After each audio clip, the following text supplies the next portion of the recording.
news on the go. The proposed toll hikes for the Thruway are one step closer. The Thruway Authority Board voted to move forward. That's right. And if approved, Easy Pass rates will be increased by 5% in January 2024. Then there would be another 5% hike in January of 2027. And tolls for non-Easy Pass drivers will be 75% higher. The Thruway Authority says there hasn't been a toll increase since 2010, meaning it would be 14 years since a rate hike if it's approved. The state Supreme Court justice who paused all work surrounding the I-81 project has amended his ruling. He will now allow the state DOT to continue planning for construction. The decision allows engineers to sign contracts with construction companies and meet deadlines over the next few months as the larger case is heard by the court.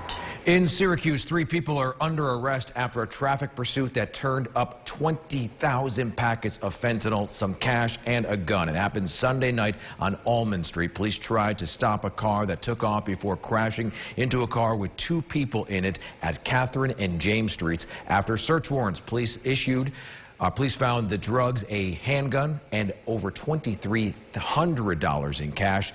The driver of the car is Gregory Graves. Also in the car, 18-year-old Kieran Edwards and a 17-year-old female.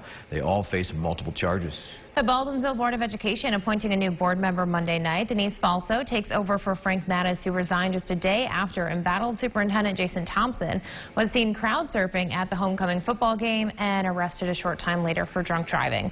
The board president telling us Wednesday's special meeting will not focus on Thompson's future, adding they're in a holding pattern with the state for due process in his case. We're now learning the barn fire in Otisco this weekend is being investigated by the Onondaga County Fire Investigative Unit, which is standard procedure according to the fire chief and doesn't mean there's anything suspicious. He adds there were about 125 cattle inside the barn at the time of the fire.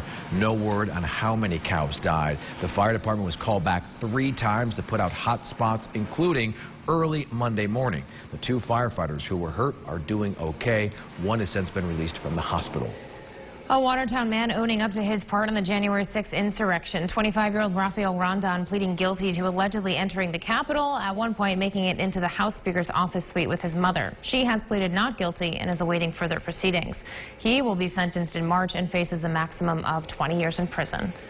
Actress Kirstie Alley has died following a short battle with cancer. Her family posting on social media saying that cancer was only recently discovered. Alley was a 2-time Emmy Award winner for her role as Rebecca in the classic TV show Cheers and starred in the Look Who's Talking films opposite John Travolta. Kirstie Alley was 71 years old. The Department of Homeland Security has delayed the deadline for air travelers to have a real ID. The program was expected to begin in May and will now begin in May of 2025.